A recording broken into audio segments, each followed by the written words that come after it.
Welcome to this lesson on the incubation paradox. This fascinating phenomenon shows us that sometimes stopping work can actually increase our progress.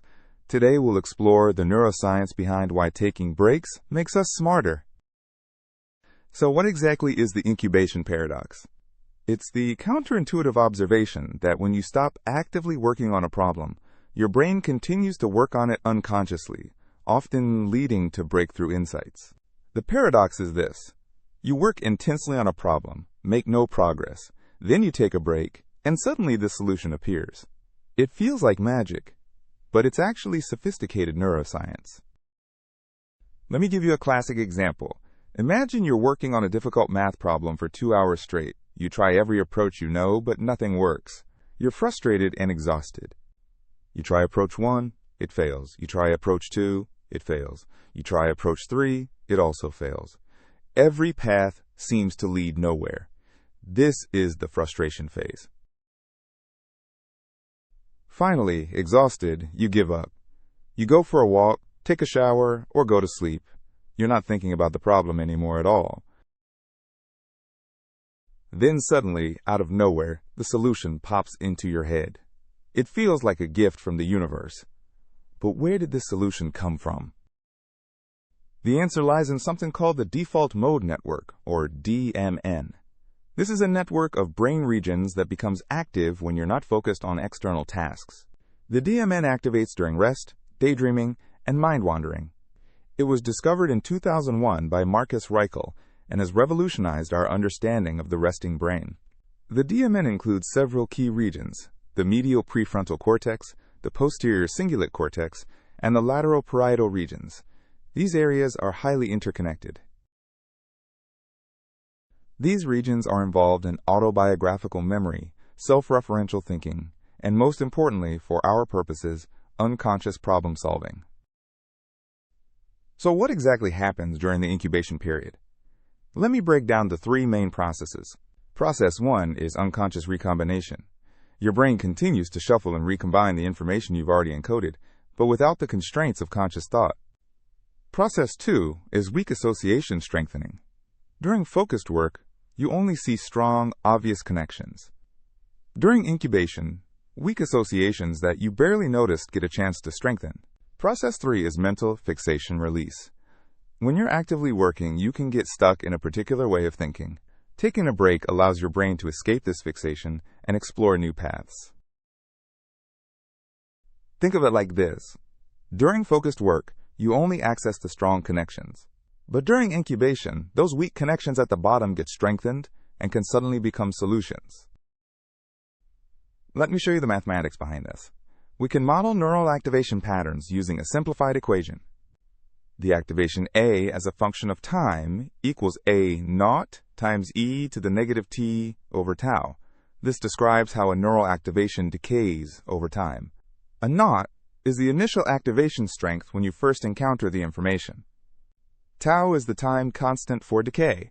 For working memory, this is typically 10 to 30 seconds for a single item without rehearsal. But during incubation, something interesting happens. We have multiple competing activation patterns, not just one. The total activation equals the sum from I equals 1 to n of w sub I times a sub I of t. Each pathway has a weight, w sub I, that determines its contribution. Here's the key insight. During focused work, the weights are biased toward obvious solutions. During incubation, the weights redistribute, giving weak associations more influence. Let me give you a more sophisticated model called spreading activation. This models how activation spreads through a semantic network. The activation of node j at time t plus 1 equals its current activation plus alpha times the sum of weighted inputs from connected nodes minus beta times its current activation for decay. Alpha controls how fast activation spreads through the network. Beta controls how fast individual nodes decay. Typical values are alpha around 0.1 and beta around 0.2. With these parameters, activation can spread through several nodes before decaying, allowing distant concepts to become connected. Now let me share some real research that quantifies the incubation effect. A meta-analysis by CO and Ormerod in 2009 examined over 100 studies.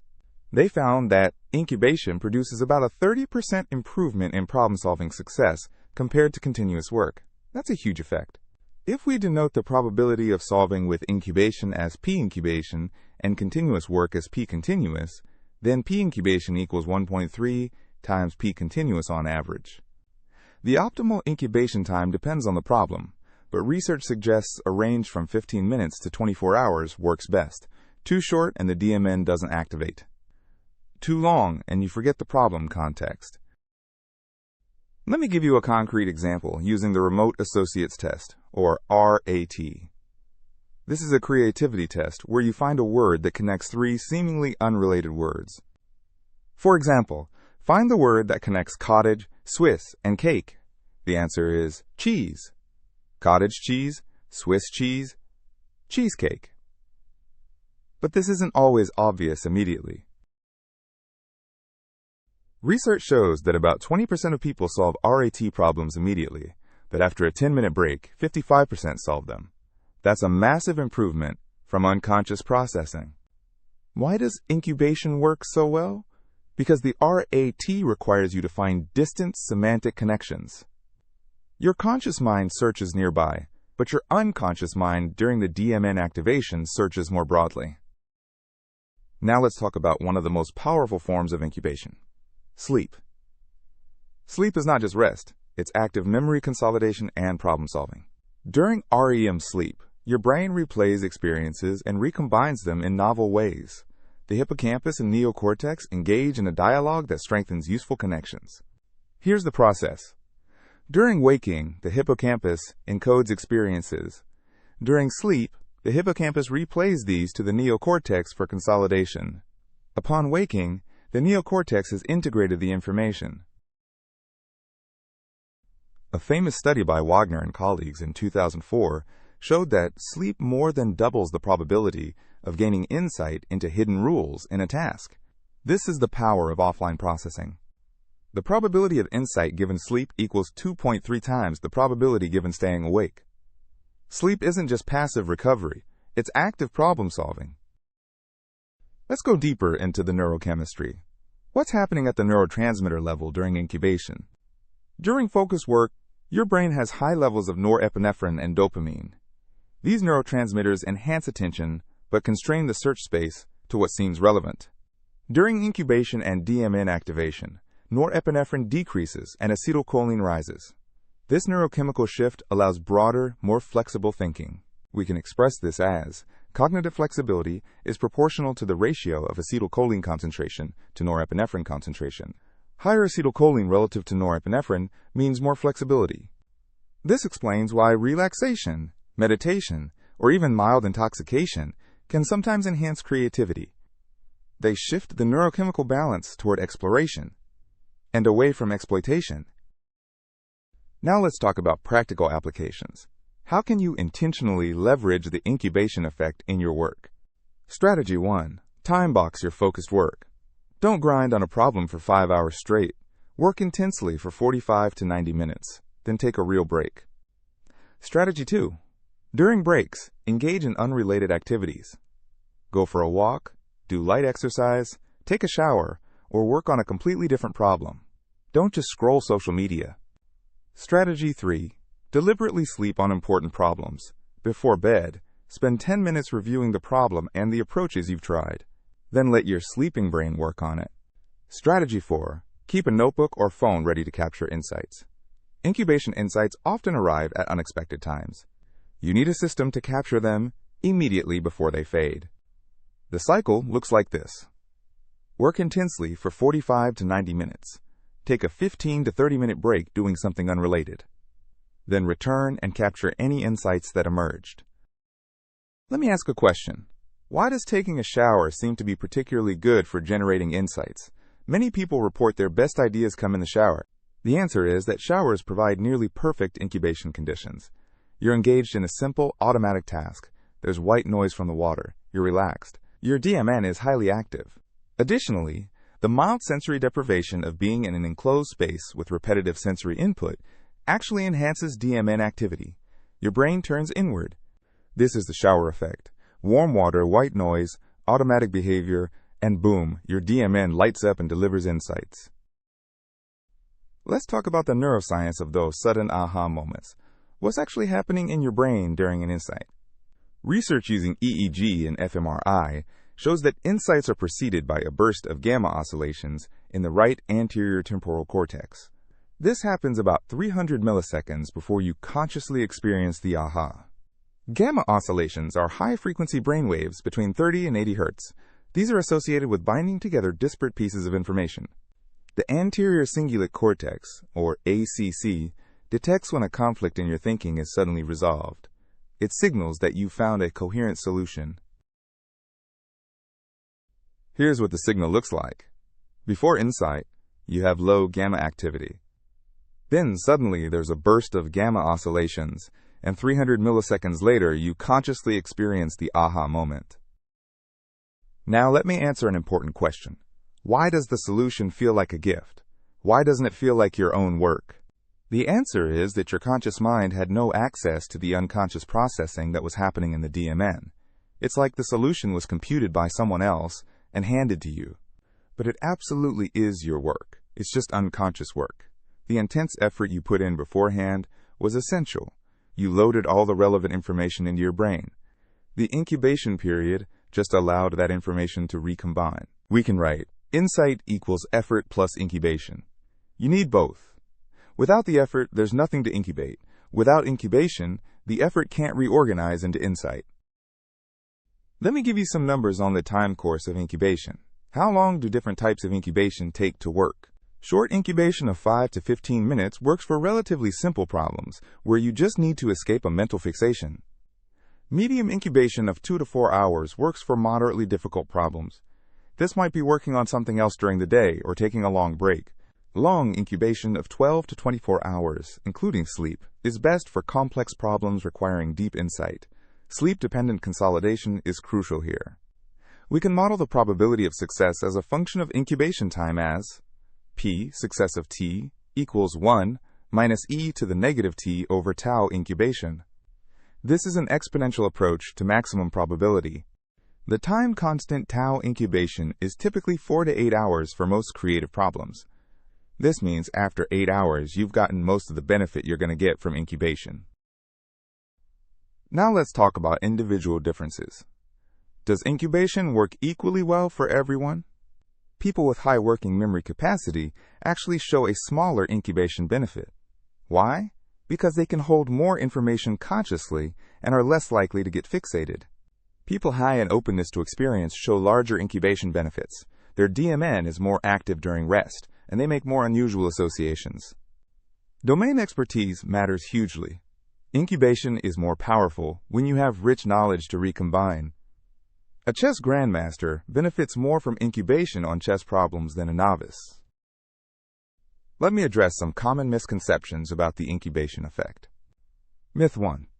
If I just wait, ideas will magically appear. False. You need the initial intensive effort to load the problem into your brain. Incubation amplifies work, it doesn't replace it. Myth 2. Longer breaks are always better. False. There's an optimal time window. Too long and you lose the problem context. The effect peaks around 4 to 12 hours. Myth 3. Any distraction during the break will work. False. Highly engaging distractions that demand working memory can actually interfere with incubation. Light, automatic activities work best. Let me give you an equation for the optimal break activity level. The incubation effectiveness, E-inc, equals the maximum effectiveness, E0 times 1 minus D over D max, where D is the distraction level and D max is maximum distraction. The sweet spot is activities that require about 20 to 40% of your cognitive load. Walking, light exercise, showering, or simple chores. Not watching intense movies or playing video games. What are the implications of incubation for education? This is hugely important for how we should design learning.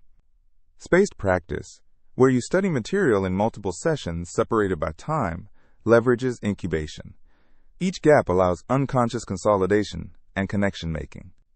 Cramming, where you study everything in one marathon session, fails to use incubation.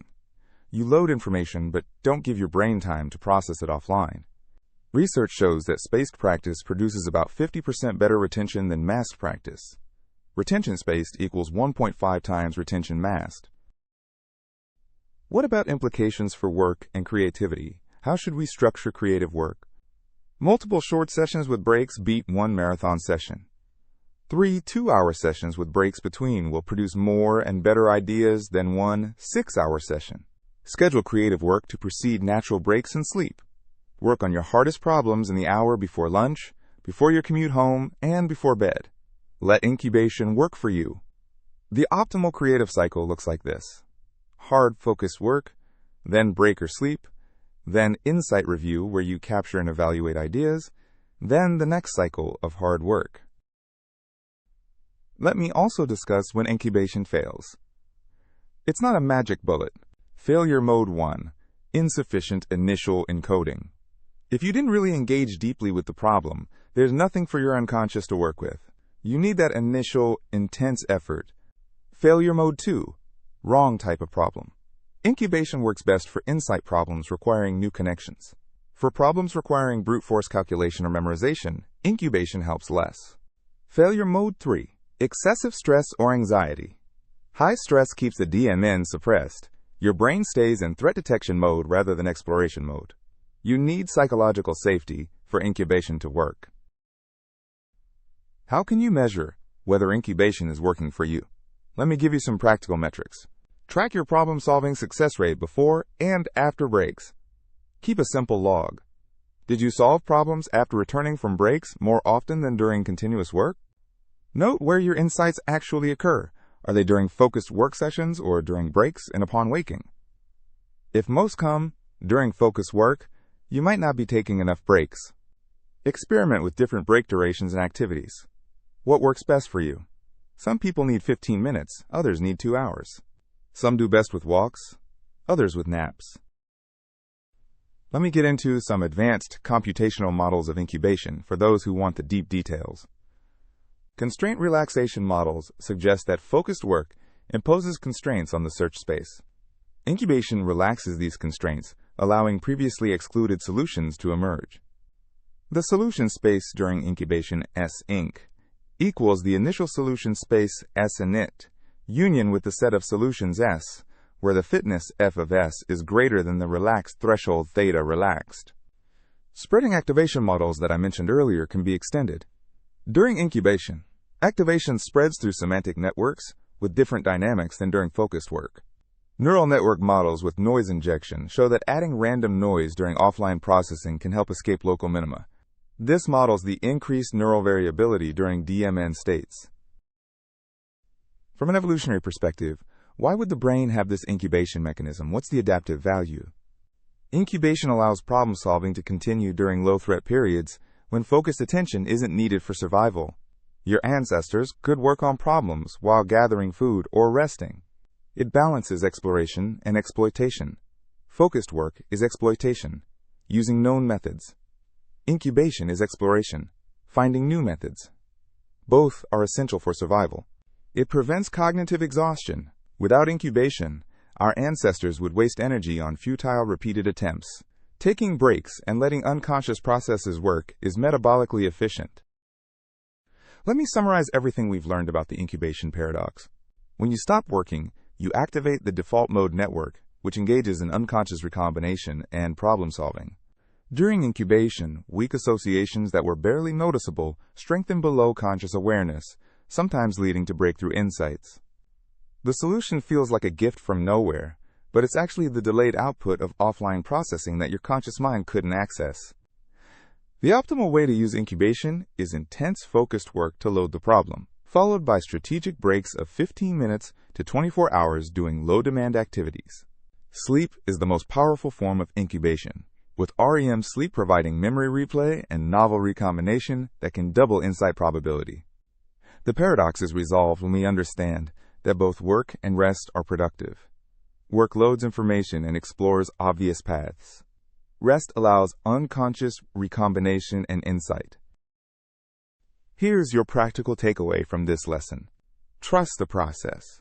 When you're stuck and frustrated, that's not failure. That's the setup for incubation. Take the break. Your brain will continue working. Structure your work intentionally to include incubation periods. Don't feel guilty about breaks. They're not wasted time, they're when the magic happens. Remember, the best solutions often come when you stop forcing them.